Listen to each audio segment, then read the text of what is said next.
قیامت کے دن بعض لوگوں کا یہ خیال تھا کہ ہمارے جو بڑے ہیں وہ ہمیں زبردستی بخشوا دیں گے. اس پر میں نے کافی تفصیل سے بات کی تھی پچھلے ہفتے کہ جو چیز آپ کے ساتھ قبر میں جائے گی وہ آپ کا عمل ہے، اور آپ کے جو پیر و مرشد ہیں ان کا بھی عمل ہے. تو خامخواہ کی عقیدت کسی سے نہیں رکھنی چاہیے، یہ بہت خطرناک چیز ہے، اور یہ چیز دینداروں میں ملے گی، دنیا داروں میں نہیں ملتی. مثال کے طور پر اگر کسی دنیا دار کو کسی ڈاکٹر سے عقیدت ہے کہ یہ میڈیکل سائنس میں مجھے اس سے عقیدت ہے، تو وہ عقیدت اس کی قابلیت کی بیس پہ ہوگی. دنیا میں ایسا ہی ہوتا ہے کہ یار یہ بہت قابل ڈاکٹر ہے، علاج بہت اچھا کرتا ہے. اس کے خواب کیسے آ رہے ہیں اس کو ہے بھائی، اور کتنا اس کے چہرے پہ رونق ہے، نور ہے. ان چیزوں سے وہ زیادہ متاثر، جو پیشنٹ ہے نا اپنے ڈاکٹر سے، ان چیزوں سے متاثر نہیں ہوتا.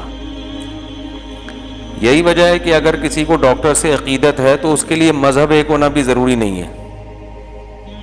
بھئی بعض کو کسی اور مسلک کے ڈاکٹر سے عقیدت ہو جاتی ہے، بعض کو تو ایسا ہوتا ہے کہ وہ مذہب ہی دوسرا ہے بالکل اس کا، لیکن عقیدت کی بیس کیا ہے کہ یہ علاج اچھا کرتا ہے.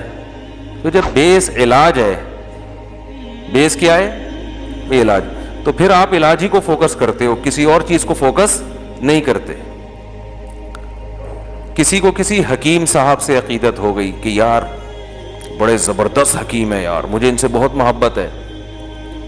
کیوں بھائی؟ علاج اچھا کر لیتے ہیں، یہ ٹھگتے نہیں ہیں، 2 نمبر نہیں ہیں، پیسے زیادہ نہیں لیتے، وغیرہ وغیرہ وغیرہ. تو عجیب بات ہے کہ دنیا کے معاملے میں تو ہم سب کا اصول یہ ہے کہ جس بیس پہ عقیدت ہے، جب تک وہ بیس اس میں ہوگی تو عقیدت بحال رہے گی، وہ بیس ہی ختم تو عقیدت بھی ختم. لیکن دنیا دین کے معاملے میں عجیب ہی الٹا سیٹ اپ چل رہا ہے. آپ کو کسی بزرگ سے عقیدت ہے، بھائی عقیدت کیا ہے؟ بزرگ ہے. یہ بزرگ کی ڈیفینیشن کیا ہے؟ نیک ہیں. نیک کی ڈیفینیشن کیا ہے؟ یہ سب چیزیں 2 اور 2 4 کی طرح واضح ہیں نا. بھئی نیک کی ڈیفینیشن کیا ہے؟ جو گناہوں سے بچتا ہو، فرائض واجبات پورے کرتا ہو. تو ان میں وہ تو ہے نہیں، نہ یہ گناہ سے بچ رہے ہیں، نہ فرائض واجبات پورے کر رہے ہیں، فلاں فلاں چیز ان کی شریعت کے خلاف ہے. لیکن آپ کسی مرید کو ایسا اس کے پیر کے بارے میں بول کے دیکھو، ایسا جیسے اس مرید کی دم پہ پاؤں رکھ دیا آپ نے. نہیں آ رہی بات؟ ایسا تیش میں آئے گا، او بھائی تم نے اتنے بڑے بزرگ کو ایسا کیسے کہہ دو؟ بھائی بزرگ ہی کی جو ڈیفینیشن ہے وہ ان پہ فٹ ہی نہیں بیٹھ رہی. تو پھر ایسے موقع پہ ہم کہتے ہیں کہ بھائی آپ کو جو ان سے عقیدت ہے وہ بزرگ ہونے کی بیس پہ نہیں ہے، وہ چہرہ نورانی ہونے کی بیس پہ ہے. یہ شکل بہت خوبصورت ہے، بعض دفعہ شکلوں میں بن رہے ہوتے ہیں لوگ. بھائی فراڈی کی بھی شکل خوبصورت تو ہو سکتی ہے نا. شکل تو تبھی تو حدیث میں آتا ہے، رسول اللہ صلی اللہ علیہ وسلم نے فرمایا ان اللہ لا ينظر الى صورکم ولا الى اموالکم ولکن ينظر الى قلوبکم واعمالکم. اللہ تمہاری شکلوں کو اور تمہارے پیسوں کو نہیں دیکھتے، بلکہ تمہارے دل کی نیتوں کو اور تمہارے اعمال کو دیکھتے ہیں. تو اگر شکل کا اسلام سے کوئی تعلق ہوتا تو اللہ بھی سب سے پہلے شکل کو دیکھتا نا، کہ اتنا خوبصورت میں نے بنایا، اس کا مطلب یہ نیک ہے. اس کا مطلب کیا ہے؟ یہ بہت نیک آدمی ہے، خوبصورت بہت ہے. تو اللہ تو شکلوں کو فوکس کرتے ہی نہیں ہے. اسی لیے نہیں کرتے کہ شکل فراڈیوں کی بھی بعض دفعہ بہت خوبصورت ہوتی ہے. یار کیسے سمجھائیں، بس یہاں تک اب مشکل باتیں شروع ہو گئی. شکل 2 نمبر لوگوں کی بھی بڑی حسن و جمال، اور 1 نمبر انتہائی نیک آدمی کی بدصورت بھی ہو سکتا ہے. وہ میں اکثر خلا کا واقعہ بیان کرتا ہوں نا. دور نبوی میں خلا ہوا تھا. جمیلہ بنت ثابت انصاری رضی اللہ تعالی عنہا رسول اللہ صلی اللہ علیہ وسلم کے پاس آئیں. صحیح بخاری کی حدیث ہے. شادی ہوئی, پہلے اپنے میاں کو دیکھا نہیں تھا انہوں نے. جب پہلی رات میں میاں کو دیکھا تو ان کو اندازہ ہو گیا کہ بھئی یہ تو شکل و صورت کے لحاظ سے میرے لیول کے بالکل بھی نہیں ہے. تو وہ نبی کے پاس آ گئیں فوراً کہ یا رسول اللہ, کہ میں ثابت الانصاری کے دین اور اخلاق پر مجھے کوئی اعتراض نہیں ہے, بہت نائس پرسن, بہت نیک آدمی, بہت نیک, بی من الجمال ما ترا, میں جس قدر خوبصورت ہوں آپ جانتے ہیں, لیکن ثابت الانصاری قد کے لحاظ سے چھوٹے, رنگ کے لحاظ سے انتہائی سیاہ,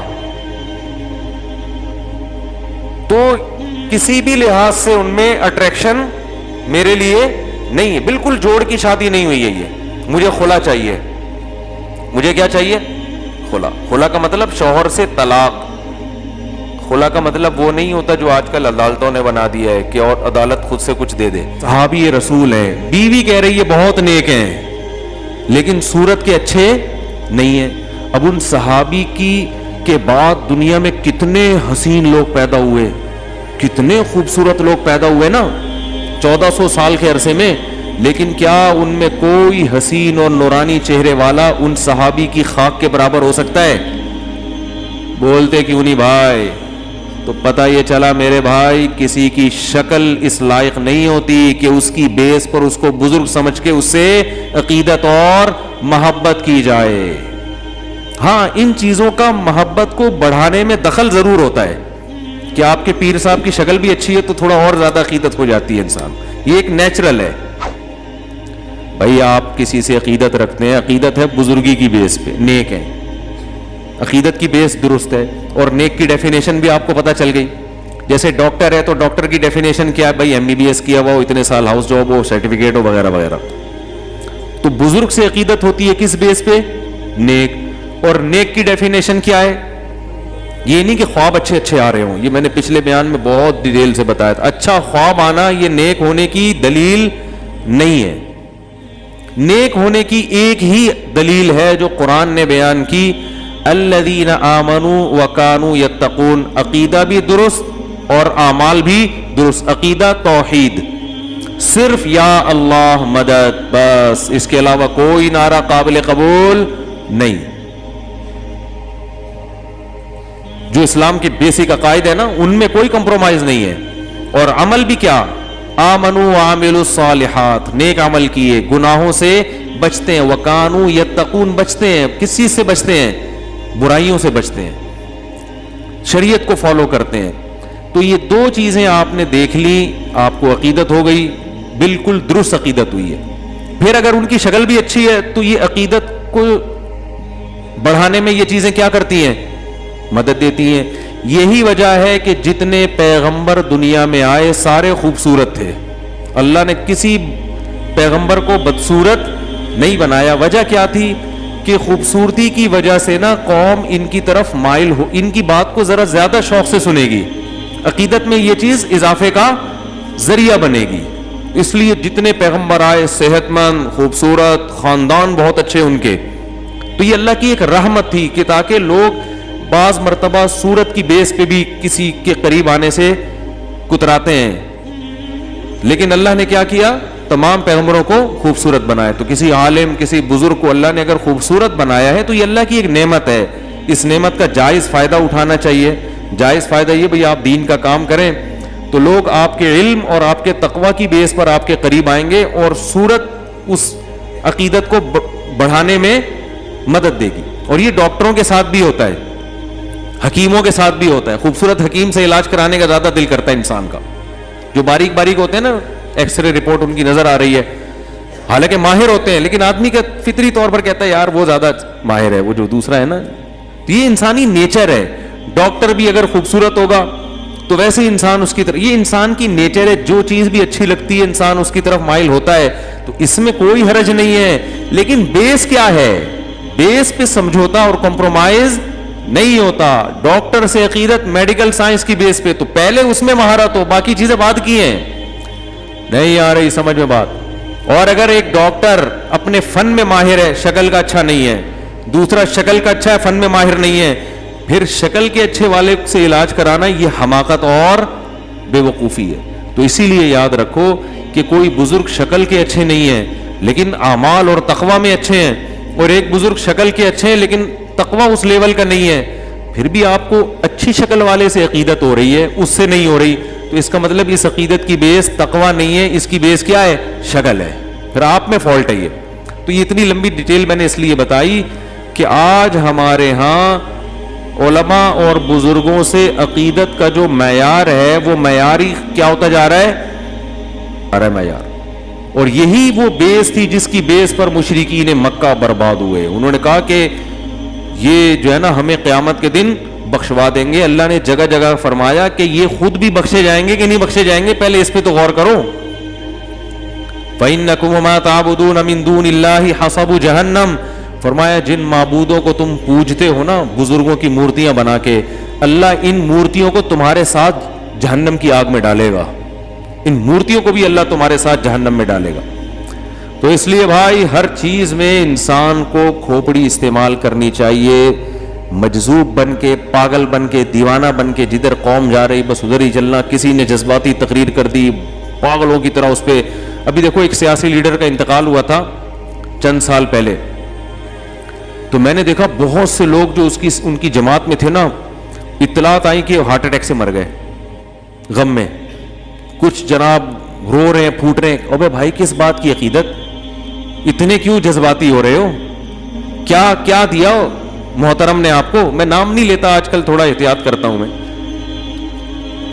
بس خامخواہ کی وہ ایک تقریر بہت اچھی لگ گئی تھی تو اتنی عقیدت ہو گئی, اتنی عقیدت. یہ سیاسی لوگ اپنی لیڈروں سے کتنی عقیدت کرتے ہیں, پاگل ہو رہے ہوتے ہیں. کوئی ان کے بارے میں نیگیٹو کمنٹ سننے کے لیے تیار نہیں ہوتا. دوسرے کی ہر پازیٹیو چیز بھی نیگیٹو, اپنے والے کی ہر نیگیٹو چیز بھی پازیٹیو. یہ سیاسی لوگوں میں بھی اندھی عقیدت بہت ہوتی ہے. وہ اس کا اپنے جو جس کو آپ فالو کر رہے ہیں نا, اس نے جو بھی الٹا کام کیا ہوگا قوم کے وسیع تر مفاد میں بعض دفعہ یہ بھی کرنا پڑتا ہے. یہ جواب ہے. یہ سب جگہ چل رہا ہے, کچھ کوئی ایک نہیں ہے. یہ اندھی عقیدت قیامت کے دن مروائے گی, یاد رکھو. قرآن کے الفاظ کیا ہیں؟ ان السمع والبصر والفؤاد کل اولئک کان عنہ مسئولا. تمہارے کانوں سے, تمہاری آنکھوں کے, تم سے تمہارے کانوں کے بارے میں, تمہاری آنکھوں کے بارے میں, تمہارے دل کے بارے میں قیامت کے دن سوال ہوگا. کسی سے عقیدت اگر دل میں رکھی, کیوں رکھی؟ نفرت رکھی تو کیوں رکھی؟ دلیل کیا تھی نفرت کی؟ نہیں آ رہی بات میرا خیال ہے. تو جو کچھ ہم بول رہے ہیں نا اپنے سیاسی لیڈروں کے دفاع میں, دوسروں کو برا کہہ رہے ہیں, قیامت میں یہ ایک ایک لفظ ریکارڈ ہو رہا ہے. اللہ پوچھے گا تو نے اپنے والے کی اس غلط چیز کی جو تو نے غلط تعویل کی اور اس کو صحیح قرار دینے کی کوشش کی, اس کی تمہارے پاس کوئی واقعی مضبوط دلیل تھی؟ اور دوسرے والے کی صحیح چیز کو بھی تم نے جو غلط قرار دینے کی کوشش کی, اس کی تمہارے پاس کیا دلیل ہے؟ اگر آپ کے پاس کوئی دلیل نہیں ہے تو خدا کی قسم یہ جو آپ کے سیاسی لیڈر ہے یہ آپ کو قیامت کے دن الٹا لٹکنے سے نہیں بچا سکتے. تو اتنی عقیدت میں, اپنے سیاسی لیڈروں کی عقیدت میں اندھے نہ ہو جاؤ. اور ویسے بھی ان کی عقیدت سے فائدہ آپ کو تھوڑی, ان کو ہوتا ہے, آپ کو تو کچھ بھی نہیں ہوتا. آپ تو وہیں کے وہیں ہیں, رکشہ چلا رہے ہو تو کوئی بھی آ جائے آپ نے رکشہ ہی چلانا ہے. یار یہ بہت مشکل بات ہو گئی. آپ سمجھتے ہو کہ آپ جس جماعت کو فالو کر رہے ہو وہ جب وزیر اعظم بن جائیں گے تو آپ کیا رکشے سے ٹیکسی میں آ جاؤ گے یا لینڈ کروزر پہ آ جاؤ گے؟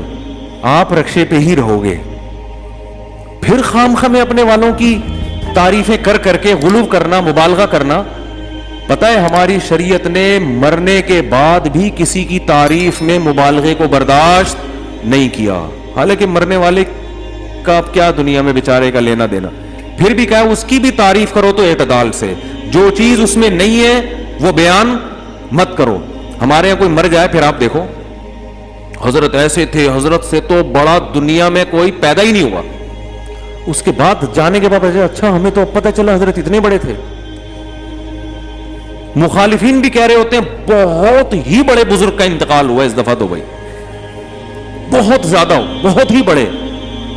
صحیح حدیث ہے, صحیح حدیث ہے. حدیث کے پورے الفاظ مجھے یاد نہیں ہے کہ میت سے پوچھا جاتا ہے بتا کیا واقعی تو ایسا تھا؟ جو تیرے بارے میں لوگ یہ کہہ رہے ہیں واقعی تو ایسا تھا؟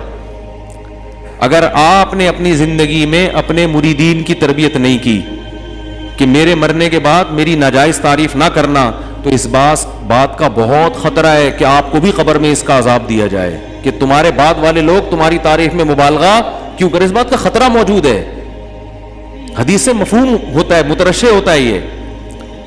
تو بھائی نہ تعریفوں میں مبالغہ کرو اور نہ کسی کی بولتے کیوں نہیں برائی میں. تعریف میں مبالغے سے تو قرآن نے صاف منع کیا.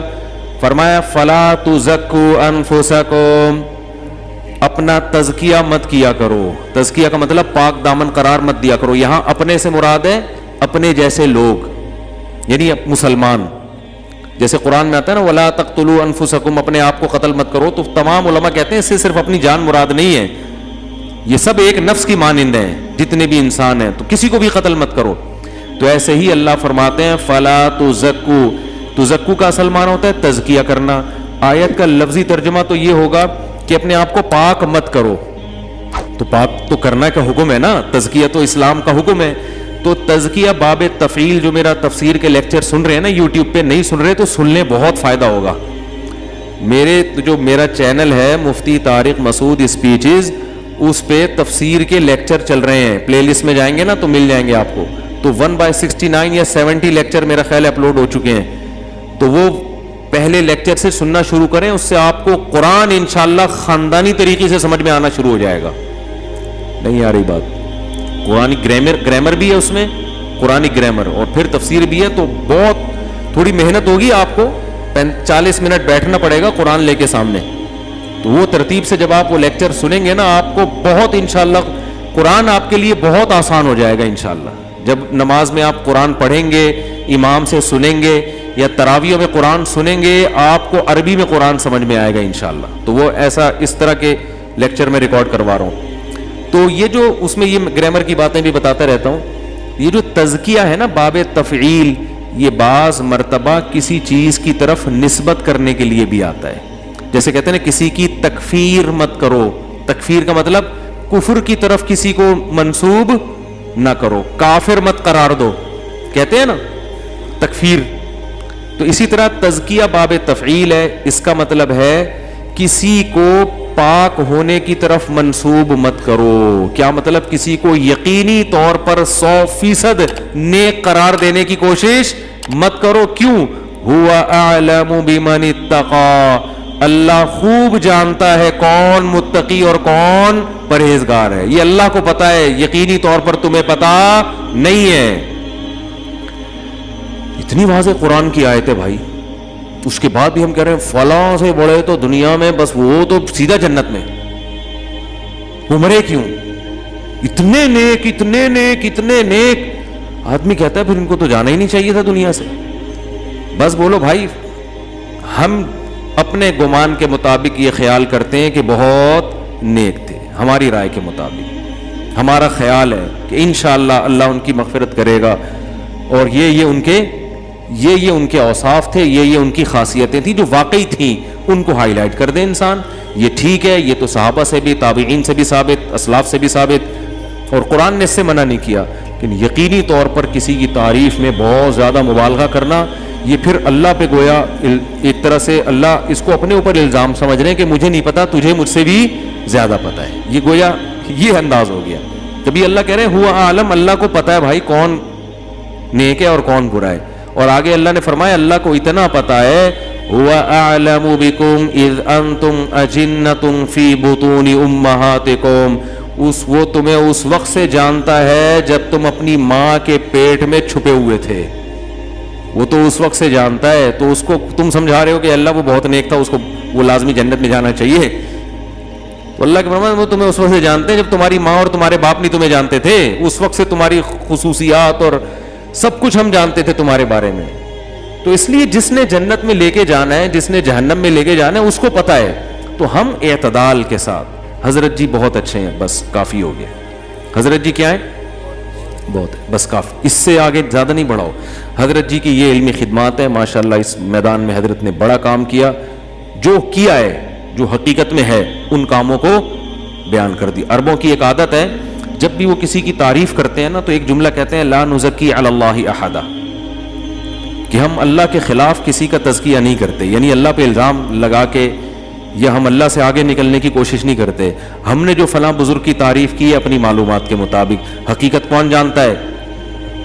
بولو بھائی، اللہ جانتا ہے. تو غلو، اعتدال ہماری قوم میں خاص طور پر، یہ پاکستان اور انڈیا میں بھی اتنا نہیں ہے، پاکستان میں بہت زیادہ ہے. تعریف میں مبالغہ بھی اور مخالفت میں بھی اعتدال. بولتے کیوں نہیں؟